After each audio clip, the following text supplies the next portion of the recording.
शपथ ग्रहण है और वो 7:15 पर शायद शाम को होगा। तो उसकी चीज़ों के साथ हमें मंडे में थोड़ी सी रौनकें बहारें देखने को मिल सकती है।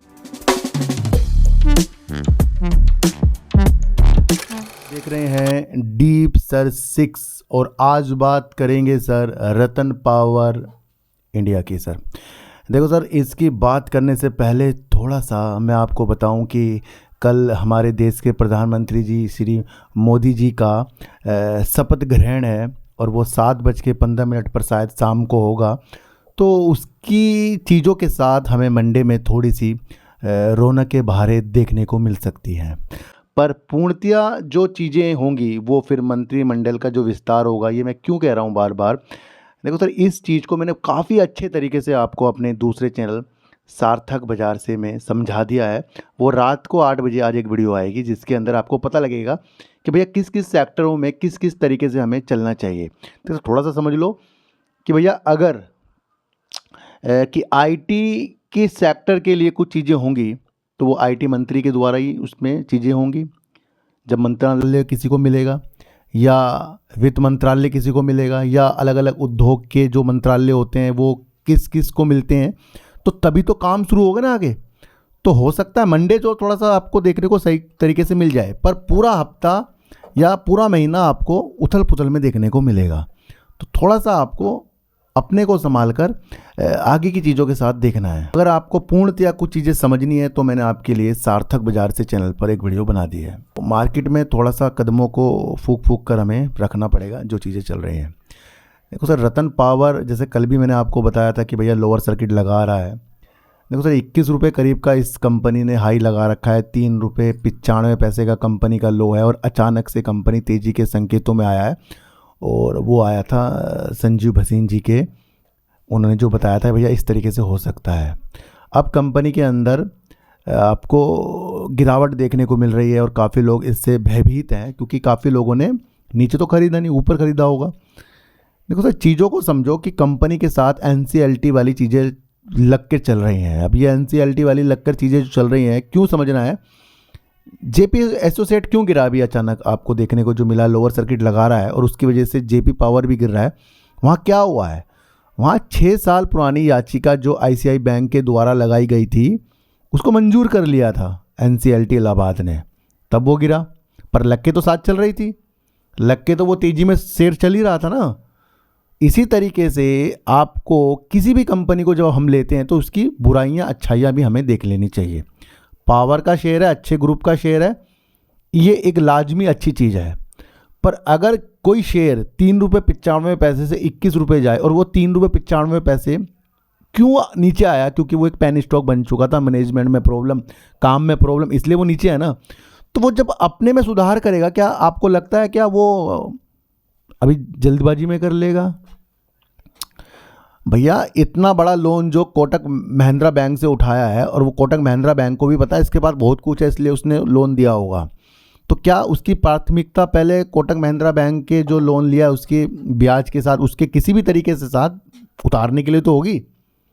कंपनी पुलिस है, संजीव भसीन जी भी पुलिस है, पर उन्होंने डबल कहा, डबल तक कंपनी का शेयर चला गया है। कुछ चीज़ों को हमें समझना पड़ता है। हम बहुत अलग अलग तरीक़ों से शेयरों को देखते हैं जहाँ पर अधिकतर हमें लालच आता है कि भाई हाँ बस लालच वाली चीज़ है, बस अच्छा शेयर हो गया। भैया जब आपको पता है एनसीएलटी की चीज़ें हैं, कर्जा कंपनी में है, तो क्यों हमें इतना पैसा ऐसी ऐसी कंपनियों में लगाना है जहाँ से ये पेनी स्टॉक ही आपको अमीर करके जाएंगे। मैं ये नहीं कह रहा हूँ कि शेयर बेकार है, मैं ये नहीं कह रहा हूँ कि ये भागेगा नहीं, गिरेगा नहीं, वो सब कुछ अपने द्वारा, देखो शेयर अपने द्वारा सब कुछ करेगा। ऑपरेटर आएंगे वो अपने द्वारा करेगा, खरीदारी आएंगी वो अपने द्वारा होगी, बिकवाली आएंगी वो अपने द्वारा होंगी। पर हमने क्या अपने को समझना है भैया, हम दूसरे की चाल को समझें या अपनी चाल को समझें। पहले हमारी चाल क्या होनी चाहिए, हमारी चाल अगर निवेश करना है तो अच्छे शेयरों को देखना है। अगर निवेश हमने पेनी स्टॉक में कर भी दिया तो फिर पहले ये देखो कि वो डबल क्यों हो गया है, डबल पर हम निवेश कर रहे हैं। और अगर हमने पहले निवेश कर रखा है तो फिर हमें अपना प्रॉफिट भी देखना है। और अगर आपने शेयर को ऊपर ले लिया है तो फिर आप बने रहो, क्योंकि आपको क्या पता आपने किस सोच समझ के लिया होगा। धोखे देने वाली चीज़ों के साथ मत आओ, खुद को धोखा मत दो। पॉजिटिव संकेत क्या है? पॉजिटिव संकेत है कंपनी ने 914 करोड़ रुपए की सेल साल दर साल बढ़ाई है। पॉजिटिव संकेत क्या है? पॉजिटिव संकेत यह है कंपनी ने 10,666 करोड़ रुपए का प्रॉफिट किया है, पर वो अधिक अलग तरीक़ों से किया है। क्या वो प्रॉफिट जो है कंपनी का बार बार आता रहेगा? जैसे मैंने आपको कल बताया था, नहीं आएगा ना। पर इस पैसे से कंपनी संभलेगी। पॉजिटिव संकेत क्या है? पॉजिटिव संकेत है ग्रुप कह रहा है कि वो अपने थर्मल पावर की जो चीज़ों से पैसा आएगा उस चीज़ों से वो रिन्यूएबल एनर्जी का विस्तार करेंगे, समझेंगे उस गणित को कि क्या रिन्यूएबल एनर्जी में हम उतरें तो कुछ अच्छा हो सकता है। ये भी ग्रुप की तरफ से कहा गया है। तो कंपनी पॉजिटिव संकेतों के साथ रिन्यूएबल एनर्जी की तरफ भी बढ़ने की सोचेगी। इस बार कंपनी का काफ़ी दिनों बाद प्रॉफिट आया, और वो प्रॉफिट किस वजह से आया वो आप सबको पता है। क्या अगले बार प्रॉफिट आएगा? तो हमें क्या करना है? हमें कई क्वार्टरों पे इसमें वेट करना है, इसके अंदर देखना है कि भैया अब कंपनी आगे जाकर कर क्या सकती है। उन रणनीतियों को आपको समझना है ना। तो भैया सोच कर चलो कि एनसीएलटी की चीज़ें हैं, कभी वो न्यूज़ निकल कर आ जाए या वहाँ से पॉजिटिव न्यूज़ निकल कर आ जाए, वो समझो। कोटक महिंद्रा बैंक ने बहुत बड़ा लोन दे रखा है, वो समझो। थर्मल पावर में कंपनी काम करे और पावर आगे जाकर पॉजिटिव संकेतों के साथ है। पर पॉजिटिव संकेतों ने 3.95 रुपये से 21 रुपये तक दिखा चुके हैं। सर क्या होता है, बीच में कभी भी तेज़ी आ सकती है, वो कोई बड़ी बात नहीं है। वहाँ तो मन आपका डायरेक्शन चेंज कर देगा। अभी गिरावट की तरफ है ना, और गिरावट की तरफ है तो आपको टेंशन हो रही है। जहाँ इसने एक अपर सर्किट मारा, फिर वो गिरावट आप भूल जाओगे कि भैया ये आगे नहीं करेगा, अब तो ये भागेगा। मैं ये नहीं कह रहा हूँ कि ये कुछ बेकार शेयर है, मैं तो आपकी रणनीति आपको समझा रहा हूँ। मैं किसी को भी खरीदने बेचने की चीज़ों के लिए वर्क नहीं करता सर कभी भी कि भाई खरीदवाने बिकवाने के लिए। मैं तो उस पर वर्क करता हूँ जो लोग कहते हैं सर रतन पावर से लॉस बुक कर लें, क्या रतन पावर ऊपर जा सकता है? मैं उन चीज़ों को आपको समझा रहा हूँ। क्या सारे गणित आपको पता है? रतन पावर भाई पावर में काम करता है।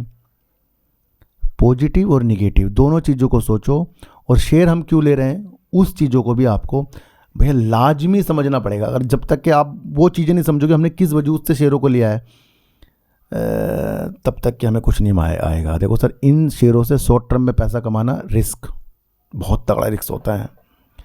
इन शेयरों के अंदर बहुत लॉन्ग टर्म के लिए बैठना वो भी रिस्क है, वो भी रिस्क है भैया। आगे जाकर जब कंपनी पहले ही कर्जे में है तो एनसीएलटी वहाँ क्या हो जाए, तो रिस्क तो चारों तरफ आपको देखने को मिलेगा। इसलिए थोड़ा सा अपने हिसाब को सही करेंगे तो मार्केट से बहुत अपॉर्चुनिटी निकलती रहती है। बाज़ार की अपॉर्चुनिटी हमेशा आपके सामने आएगी, और हमेशा न्यूज़ के द्वारा आएगी, हमेशा किसी न किसी अलग अलग न्यूज़ के द्वारा आएंगी। उस न्यूज़ को आपको समझकर आगे बढ़ना है। ये नहीं कि भैया आपने न्यूज़ को समझा ही नहीं है, खरीदते ही जा रहे हो। आपने न्यूज़ को समझा ही नहीं है कि भैया सरकार आ गई, खरीदते ही जा रहे हो। शेयर पहले से ही काफ़ी ऊपर के हैं, गवर्नमेंट शेयर है, आप ये ध्यान से लेना। मंत्रिमंडल का विस्तार होने दो, फिर उन उद्योगों की तरफ देखना जो अच्छे शेयर हैं, फिर उनकी तरफ आपको देखना है। और पैनी स्टॉक में बहुत कम पैसा अगर आप लगाना चाहते हैं तो भैया मैं तो कभी भी किसी को पैनी स्टॉक की सलाह बिल्कुल भी नहीं देता, क्योंकि शुरुआती तौर पर 6 महीने हमारे भी ख़राब हुए हैं पैनी स्टॉक के चक्कर में। तो रतन पावर से थोड़ा समझिए कि अगर ये गिर रहा है तो प्रॉफिट बुकिंग भी आ रही है। अगर ये भागेगा, दोबारा से ललचाई वाली भावना आपके अंदर आ रही है, उस भावना को आपको मारना पड़ेगा, और हो सकता है कम शेयरों के साथ ही आपको आगे तक जो आप सोचते कर सकते हैं। तो आज की वीडियो से आपको क्या समझ में आया एक बार मुझे बता देना सर। तो फिर मिलेंगे आपसे नई वीडियो के साथ, जब तक के लिए नमस्कार।